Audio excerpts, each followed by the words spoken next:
Bravo 6, going dark. Defeating the radical left, the Marxists, the agitators, the anarchists. With you at my side, we will demolish the deep state. We will liberate America from these villains once and for all. As my first order of business, I hereby declare martial law. You have to take out their families. When you get these terrorists, you have to take out their families. Putin's a killer. A lot of killers. You get a lot of killers. Well, you think our country's so innocent? Death penalty. Bring it forth. The only good communist is a dead communist! Donald Trump and the MAGA Republicans representing extremism. Americanism, not globalism. It threatens the very foundations. Will be our credo. I'm gonna bomb the shit out of them. Hello everyone, welcome back to The Fire Rises. So we're going to take a step away from the chaos in America and we're going to focus around the world. Most American assets have been frozen and either been integrated into the countries of their origin or they have fled, leaving by a lot of equipment. But some equipment did make it back to the homeland to respective fronts in the home. But assets in, Syria, Iraq, Saudi Arabia, tried to evacuate as much as possible. Most American bases in Europe really just integrated with the home army. I mean, American bases in Germany pretty much integrated right away with the German army. Meaning lots of European nations got more of a boost in tech. And we're now able to analyze American tech fully, to understand it. Meanwhile, places like Saudi Arabia and the whole of the Middle East, some American militias actually decided to stay. They're called nomadic clans. The nomadic American clans now roam the Middle East, basically causing chaos, causing havoc, seeing what they can take for themselves. An unchecked American militia isn't militias. Sometimes these clans would go to war. Well, I say war. They would battle. Sometimes they would join forces. And one of the biggest bases is, well, not the biggest one in the Middle East, but the biggest one in Saudi Arabia would be the Prince Sultan Air Base. Right here. Houses a lot of military assets. So, this base, very prominent, and it was right next to Riyadh, their capital. So the Saudis really wanted these Americans out before things got ugly. Because Saudi Arabia knew they basically could not touch the base. There was too many foreign assets in there. Most Europeans decided to evac the Middle East as soon as the American Civil War began. They didn't want any trouble, they just left. Because they were afraid that the same type of domino would happen in their own countries with the collapse of the American dollar. Shit would go to hell real fast. So, basically all that was left was the U.S. Naval Command stationed in there, the Air Force, and the Marine Corps. Everything else dipped. So, they have a lot of fighter jets. So, in an operation which will be called Operation New Home, lots of American assets around Riyadh and the area surrounding actually left the region. And they would leave to go south. In fact, lots of American assets went south. Why? The Houthi rebels are there. And with unchecked American authority from the homeland, they felt the need that they could operate as militias. Not pay to hire, but you could slip them an extra $1 and they'd help you, along with whatever aligned with their morals. Regardless, these became horrible for the Middle East. Basically, nomadic American tribes with tech far beyond their reach, just wandering the desert. Not great. And then this started a war in Yemen. It wasn't a civil war. It was an American force invading on Yemen. Not great. The biggest clan of Americans were called the Enclave. Making references. Regardless, the Enclave clan wanted a way home. They could have flown, but they don't have all the capabilities necessary to get all their assets back. But they really want to get all their assets back. So, what do? Look for assets yourself. And since they really don't want to piss off the Saudis, what country is really hated in the Middle East right now? Aside from you know where. We're not touching that yet.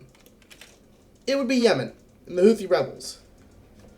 So, along with that, Yemen also had to deal with a full-scale Houthi uprising. And so now we have the Yemenis government, the Houthi government, now the Houthi rebels, Houthi government, and the Enclave forces. Initially, the Enclave would be somewhat backed by Saudi Arabia, only on the promise that they would get rid of the Houthi rebels. So Saudi Arabia supplied them oil, fuel, whatever they needed to start their engines. So this started a long and grueling war. So initially, the Houthis stormed the capital of Yemen, which wasn't good for, the government. Immediately, the Enclave made their way to the sea, finally, and now had a free port. The Houthis also push forward. The Americans also make it to the Gulf, where they actually do get established to a port, and naval assets in the area actually station themselves at these ports. Well, what ports are made to be able to do that? So, pretty much the Yemeni government overnight collapses, and they basically are like, well, do we want to go to the Americans, who aren't even from here, or do we want to go to the Houthis, who at least are our own people, in a way? You want to be occupied by foreign men who are looking to exploit your country to get back home? Or do you want to be occupied by a bunch of terrorists, but they're your own people? Kind of a dilemma. So what does the government do? It says fuck it and collapses. Yep, they just call it quits. They kind of just say, nope, we're done. So, yeah, Yemen straight up collapses, and it becomes a scramble to get as much land as physically possible. And this is what the borders end up looking like. So it is now the Houthis versus the Enclave faction and of Americans. The Americans have had radio silence from DC. They don't know what the fuck is going on. They know there's something bad happening at home, but they aren't sure what until they turn on the news to actually find out that there's an American Civil War going on. Now, understandably, they're pretty confused. They're like, what the hell? What happened while we were gone? So yeah, not great, not great in the slightest. Meanwhile, China, I didn't cover it. I kind of just stamped it out. But China pretty much takes control of Taiwan instantly and has a monopoly on the manufacturing of microchips, which is really bad because most of the world gets their microchips from Taipei, from the Taipei government. Well, not the government specifically, but the corporations stationed in Taiwan. This leads South Korea and Japan, the two most economical powerhouses in the region, aside from China, to say, listen, Corpos, we need these microchips. So in an operation called Operation Night Dragon, they managed to sneak in and get most of the documents. This coalition of SK and JP, South Korea and Japan, managed to get most blueprints and most manufacturing data from these corporations before China integrates them fully. Stuff slips away. So, with that information in mind, Japan hands these out to the corporations and says, all right, go, do your thing.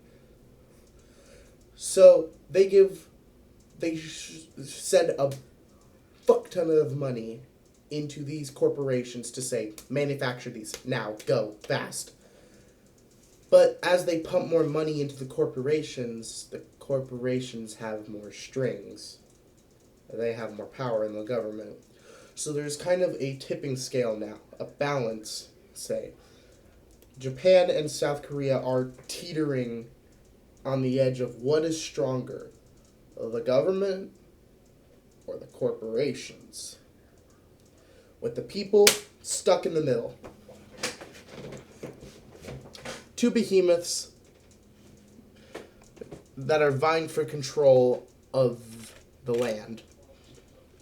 Eventually, this leads to a bunch of disagreements, which proves that the corporations have started getting a bit too powerful when they start threatening to stop manufacturing for the military, and then Japan and South Korea have to come in and say, okay, we'll concede, because they need the microchips. I mean, heck, our technology is based around microchips now. And they need that. They need to continue manufacturing. So, while Japan and South Korea start to slowly rise up to the mantle that China now has of manufacturing microchips, they are very much sacrificing their own government's power in the process, which might come back to bite them in the ass later. Meanwhile, in America. Oh, America. Red, white, and blue. Melting away in the sand. So, what happens? Well, the biggest thing is happening in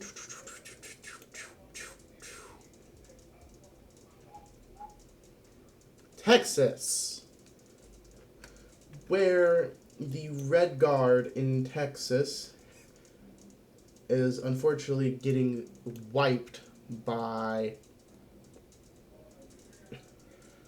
the National Guard and the Republicans. So Trump manages to take them out, and they kind of squish in between. Now, the National Guard starts a full-on assault. It's a risky gamble, but it could pay off. So, they start a full-scale assault against Trump's forces.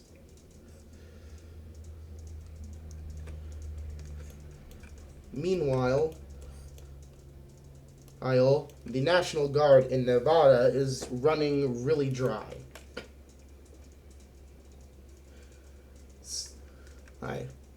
The Aryan Brotherhood and the Democrats in Biden's America are slowly encroaching. So they do something they've never thought they would do. They sign a deal with Las Vegas, unifying into one secular state, the Free State of Nevada. With this, they start getting the Aryan Brotherhood has now an unsuspected attack from Las Vegas, from the Vegas area, which they are completely and totally unprepared for.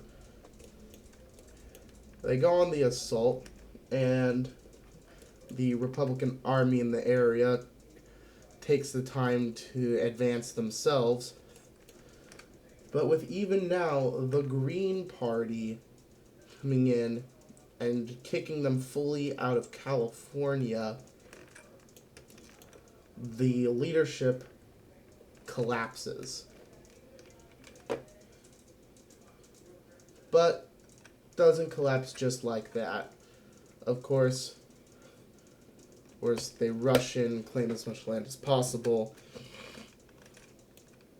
Now, it's like this. So, the Democrats in the area are having trouble. They're having to fight commies, they're having to fight Independence Cascadia movement, then they're fighting the Republicans. So, there's an exchange. Exchange in territory. Nevada will leave Arizona, but they will leave Nevada. Nevada claims its own state, and the Republicans say we will not interfere. Pretty decent deal.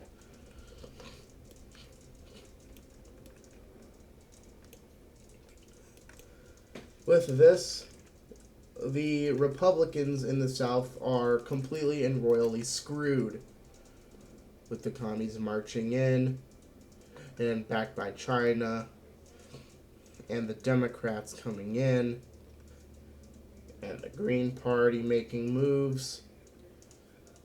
They decide, well, which one is worse? The Green Party, the Democrats, or the commies?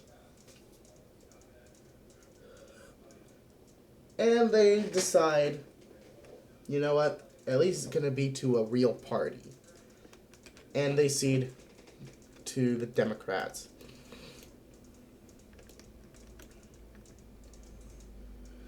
Meanwhile, a sort of scramble for the Green Party happens in California,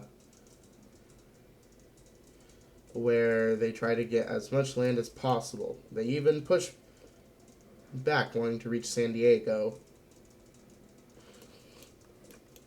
Oh, the commies are on the border of Sacramento, but they do inevitably get pushed back, and unfortunately the Green Party kind of just collapses.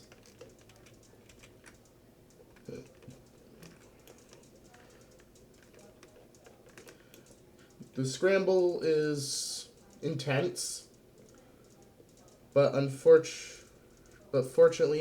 for the Democrats, and unfortunately for the communists, they managed to link up. Now California is 2. Meanwhile, Nevada takes full control of the fact that they now have the 2 biggest cities, Reno and Las Vegas.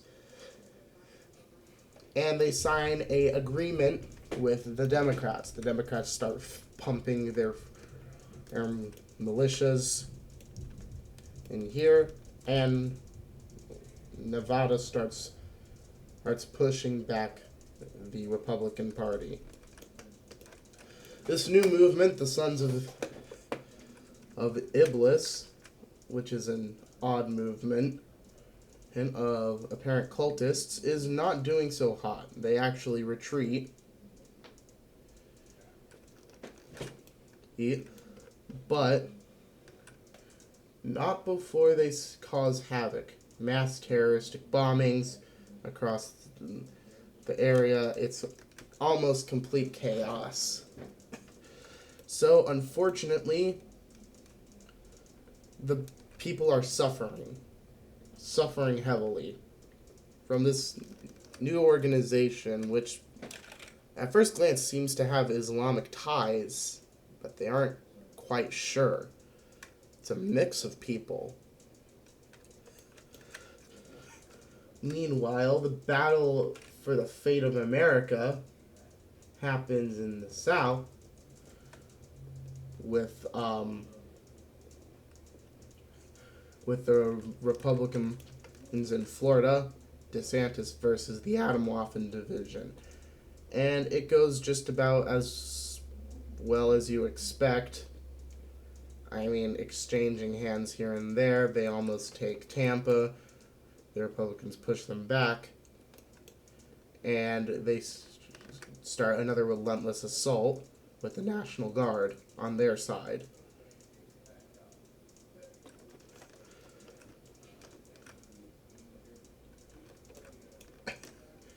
And would you look at that? Just in time, the United Nations once again lands. And we're not going to use that color, because that color is meh as all hell. The UN lands in Miami, and eventually takes control of the southern portion. And the Atomwaffen division starts to slowly crumble. Eventually, they seem to almost black out. Their leaders are gone. Their militias are suddenly stop fighting. They retreat to the inner parts of, their territory. But when both the UN and the Republican Party both meet, they're nowhere to be found. DeSantis is busy trying to even manage this upper part, but the UN isn't there for just Miami. They want to try and make sure the rest is safe too. And they know a war-torn Florida is not the best, so they are providing aid. Unfortunately, DeSantis doesn't like this and charges on the UN. Immediately, betrayal strikes. As the Southern League takes Pensacola. They take Augustine, which I guess I should have put on the map, but when I think about it. And they start a full-scale assault into Florida. They've been waiting to backstab DeSantis. DeSantis flees from Tallahassee and arrives in Orlando on a plane. Immediately, the two forces are colliding fast.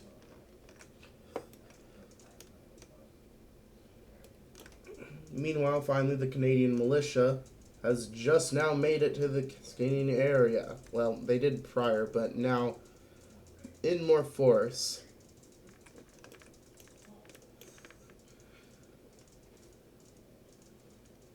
So, slowly but surely, the Cascadian militia are unfortunately just ill-equipped to handle the real fighters of the true Canadian military, which, as terrible as it is, better than a bunch of militias.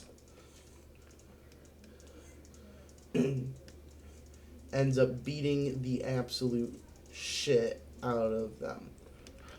So with that, Cascadians surrender, specifically to the respective regions and not to the Republican Party.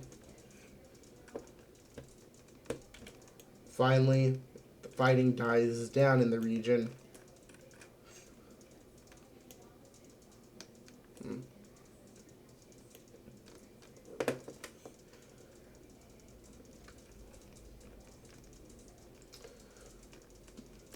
But immediately, the communists backed by China take Sacramento.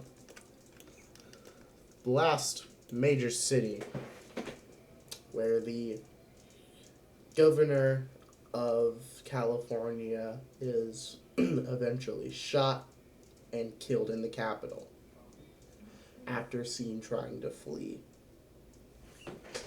With that, California, as a cohesive state, shuts down. And California goes full red. They sign an immediate agreement with Nevada that they're going to uphold, not to attack Nevada.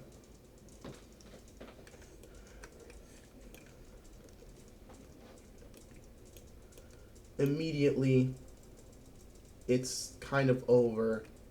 The fighting is immediately over. In a while, in just a few months, the force looks like this. So immediately, the West Coast kind of surrenders, and then Trump can't afford a war with China directly now, so unfortunately they're going to have to play the peace game.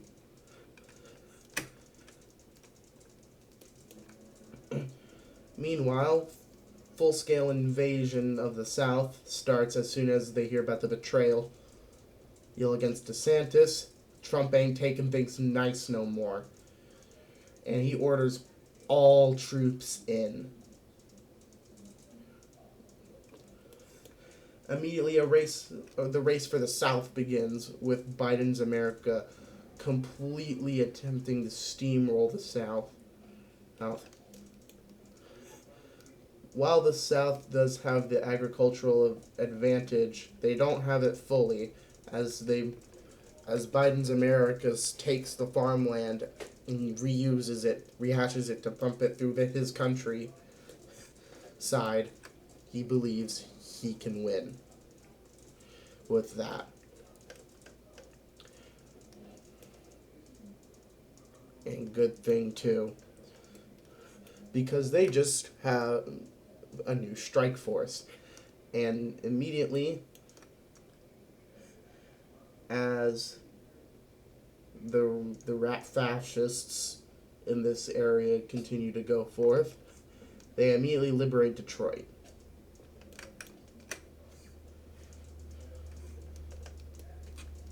With this, they keep going up and manage to break out and encircle a small portion of the army. However, this top half fully surrenders. And unfortunately, Chicago falls.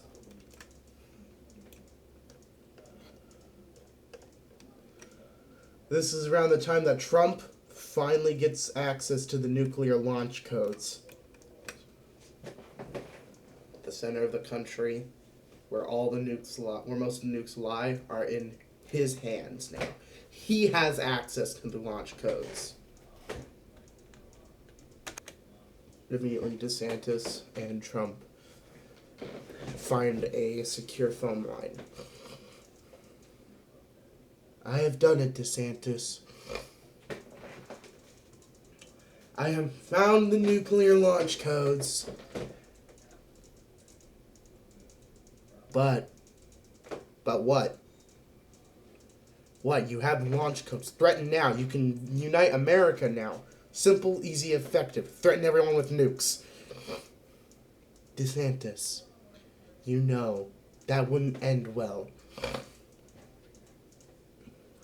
I have to hand it to the others. They're fighting for what they believe.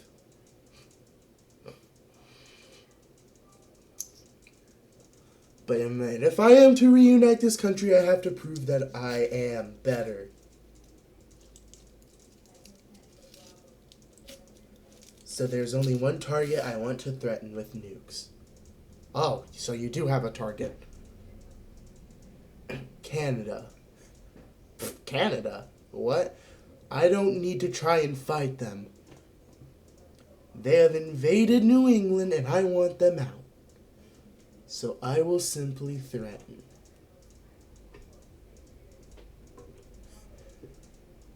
Do you think Justin Trudeau will? Oh, I know he will. He'll back down like the rat dog he is, who has turned Canada into a failed state. We will go all in. Let's see. Well, hurry up and send some backup here in Florida. Ever since the Adamorphin Division went dark, mass terrorist attacks have been happening across my region and the UN-occupied region. I want the UN and the League of the South both out. I can try and rush it, but I can't rush too much. Did you hear about the cultists in the Four Corners? The Sons of Iblis? They are of no threat. They are just some wannabe gangs that think they're upstarts. But we are smarter than them. What about Joe? Talk to him at all? Not since the war began. What reason do I have? Listen, you're in a good position. You could try negotiating peace. I do not wish to negotiate peace. I will take every inch of ground through military force to prove I am the superior president. And besides, we both know Joe wouldn't accept peace. Do you even think he's going to live through the conflict? He's old. Older than I am. I'm sure he might live a bit longer. But the stress, it's gonna be getting to Joe. It's definitely gonna be getting to him. Right. DeSantis leaves and hangs up the call, and Trump looks down at his desk in his secure base in NORAD. Time to see what I can really do. Now that I have the launch codes, I have a choice.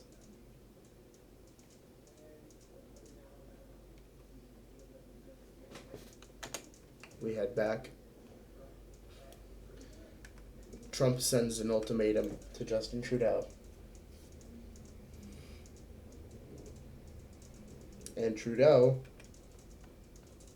knowing the consequences, cedes all territory specifically to Trump. Trump has a massive win now. Unfortunately, this territory isn't fully held, and lots of it gets kind of gobbled up by the Patriot Front.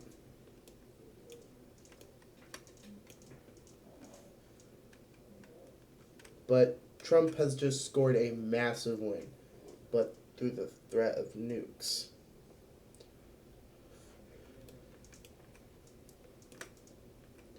Immediately, most forces in Arizona, the National Guard, the Democrat forces, immediately leave. With that, they soon surrender.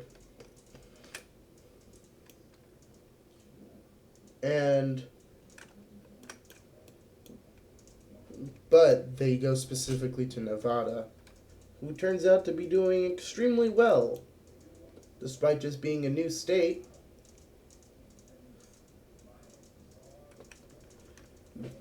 They even start to invade Utah.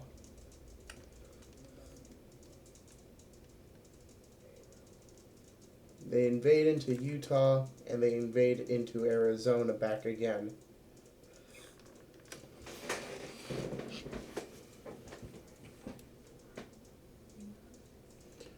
So, Trump has to kind of cut his losses here.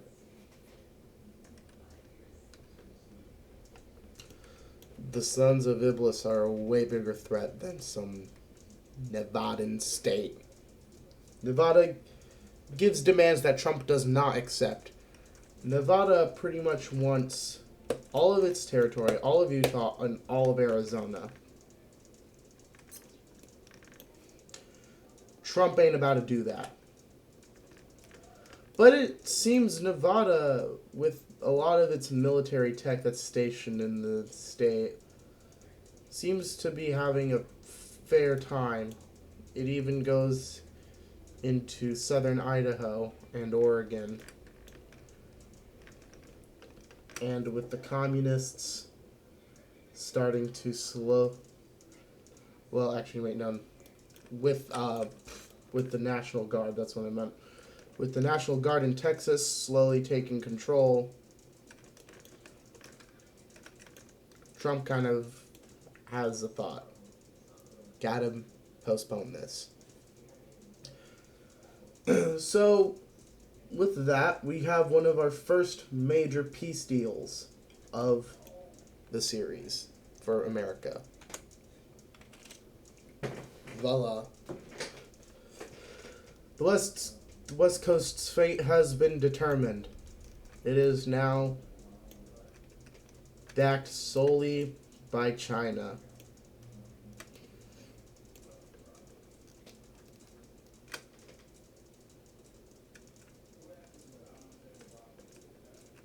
And slowly but surely, states begin to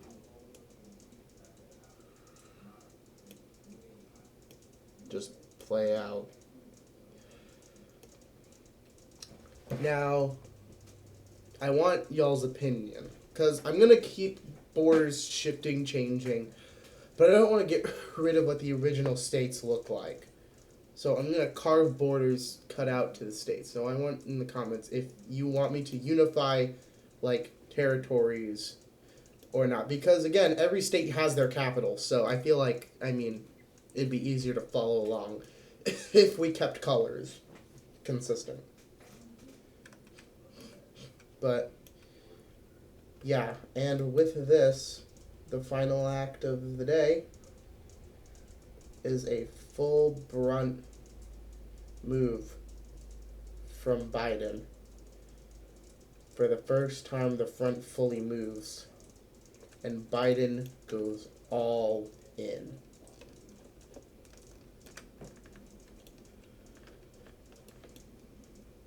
Though, on this front, Trump makes significant gain.